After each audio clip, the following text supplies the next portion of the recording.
Welcome, guys. I'm here to interview Daniel and Camryn today. They're both seniors and are sitting at home. In fact, I believe both of them are probably doing part of our one of our challenges this morning, doing some steps. Daniel, how's that going so far? Those steps?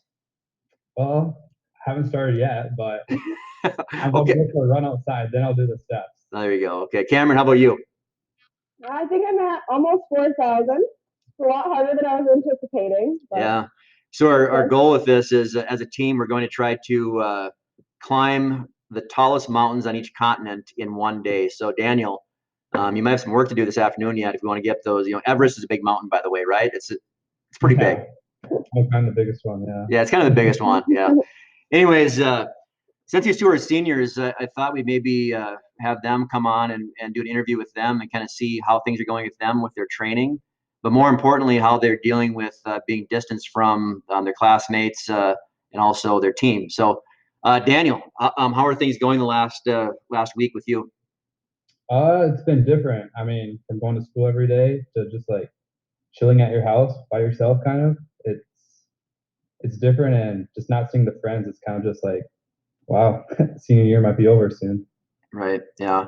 Being your senior year, the spring especially, you have so many big things going on that you're looking forward to, whether it's sports or otherwise. And we have a lot of uncertainty right now what's going to happen the next few weeks or few months even. So we're kind of on holding pattern right now, and it's got to be a different feeling. Camryn, how's it going with you so far? Right now I'm doing pretty well. My sisters and I have been keeping busy, but it's definitely weird and different. Like Daniel said, there was a lot of things I was looking forward to. Track, I had a couple of trips that were my trips were canceled, so it's definitely an adjustment. But right now we're doing okay. Right. I think with that, I think you two are well adjusted and have a good understanding of things you can and can't control. And this thing is definitely out of anybody's control, and you have to deal with what's in front of you, like you guys are doing. So I'm going to ask you guys a few questions about track, maybe the few seasons in the past or some of your favorite memories and that sort of thing. So Daniel, start with you. What's one of your favorite memories of track and field? One of them. Well, you pick one. Okay, I'd say it has to be True Team State last year. Well, Not just, go ahead. not just the event, but staying like at the hotel, going on the charter bus, and being at Buka. Is that what it's called? Yeah, it was Bukas. Yeah. Yeah, but yeah, just the whole experience from being with the guys and staying overnight in the hotel. Yeah, Bukas. I think we had like a calorie requirement. You cannot go above like 2,000 calories, and I think pretty much everybody broke that requirement. So I think nobody was holding back at Bukas there. So that was a lot of fun though. Think back to all the meeting we have at the hotel before the night before the meet, talking about strategy coming into it and all that. It was just a lot of fun having that experience with you guys. Camryn, how about you? Anything that sticks out with you as far as a favorite memory? It's pretty generic, but I'd have to say winning True Team State in my freshman year. When it was freezing cold and raining. It was a lot of emotion. It was a lot of fun. It's something I'll remember forever. Yeah, Camryn, what events were you doing that day? I think I did the 4x2. I think that was it. Okay, I wasn't sure if you're triple jumping or not. I couldn't remember if you were or not I that don't day. think I did. Yeah, thank you. Okay, that 4x2 is kind of an interesting race, wasn't it? We had It was. a drop baton happening, Mhm. and then we picked the baton up, or you guys picked the baton up and finished the race like in 5th place, and that ended up being a really important race, being able to do that. Daniel, another question for you. Other than at like the competition itself at meets, pick one thing that you'll remember from being on the track team that's maybe like off the wall or different or something that maybe sticks out in your mind.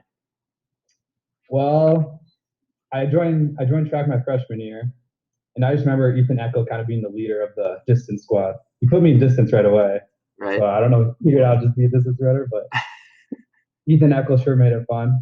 I remember one of the practices. We had like a 50-minute run or whatever, and it was just me and him. He like took us to the secret spot on this trail. And like there's like a couple like wild animals out there and stuff. I was like, yeah. And then we Okay. end up like running back, and yeah, good That's times with Ethan. that's one of these things about an interview like this, Daniel. I told you before we got on, you can say whatever you want. So I might be surprised by some of the things you guys come up with here. What's going on? Yeah, Okay, so Camryn, how about you? What's one of the more interesting or kind of off the wall things you might remember about being in track when you're, older, let's say? Oh, when I was a junior high runner, I was in the distance team, and we would play What Are the Odds? Okay. And it was Lauren Savageau, Will Alverson, Jordan Stroke, and I. We were running, and mine, well, and Izzy Beck, I think, too. And one of them was Jordan was Dan or whatever to call Mr. Dahlheimer and tell him that her belly button really hurt and she can't keep running. And so he did, and he really was very caring and believed her. And she kept me going for probably 5 minutes, and that's something I'll always get a laugh out of because it was quite comical. Did he send her to the trainer the next day then with the belly button injury, or do you guys let him in on the joke? I think we let him in on it that day. So we were doing ads, and she was quite the actress. Right. That's funny. All right. Daniel, any advice for your maybe classmates or underclassmen as far as the rest of the season, how to kind of get through it? For me, I like to have a routine. So the first couple of days while we were quarantined, I would kind of just slept in a little bit, but I need like a routine. So now I'm getting up at 7:30, 8 o'clock and just going through like a normal routine that I usually do and just kind of keeps me focused. So I'm not just, hanging around every day. Keeps my mind off stuff. Yeah. Camryn, how about you? Any advice for the rest of the spring for your classmates or underclassmen? I agree with Daniel. Definitely get up, get ready, do things, keep busy. That's been helping me. But also remember that this is out of our control. There's nothing we can do but wait it out and keep the most positive attitude that we can about it, and we'll get through it. Yeah, good advice. How about for the underclassmen? If let's say with the possibility you don't see them again. I know we had a chance before we left school to talk to them. Anything you want to talk to them about as far as advice for track and field specific, or just school in general or life in general? Daniel? I'd say as much as track is an individual sport, it's such a more team sport as well. I mean, you have so many older kids and younger kids. Like for other sports, it's kind of like 9th through 12th or whatever, but track is like 7th through 12th, and you can kind of just like, make friends with the 12th graders if you're a 7th grader, and just build such a connection between the team that can't really be broken. And that's the best part about track, I think. Yeah, with that too, not many times where a junior high kid has a chance to be directly influenced by an upperclassman. In other sports, you might watch them in a game or something, maybe see them in practice, but to be able to train together and to communicate together, to commiserate together sometimes over like the hard stuff. That's sometimes by going through that stuff, it builds those strong relationships.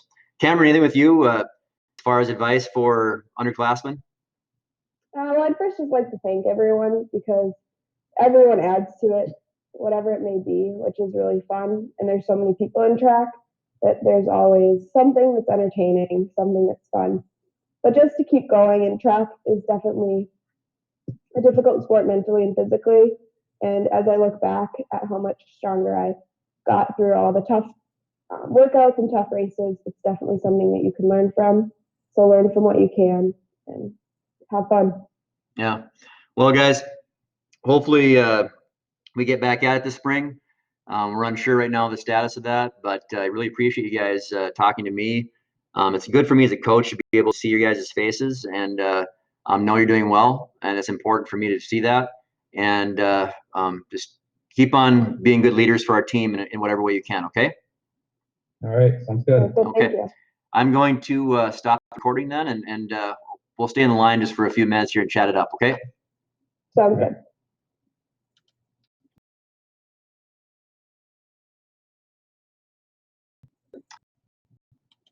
There's a delay when I'm trying to stop these recordings too. So you're still live, guys. I'm not sure.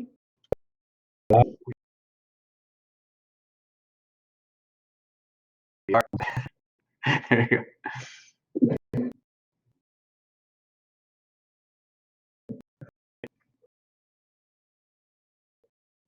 Okay. Now we're getting it.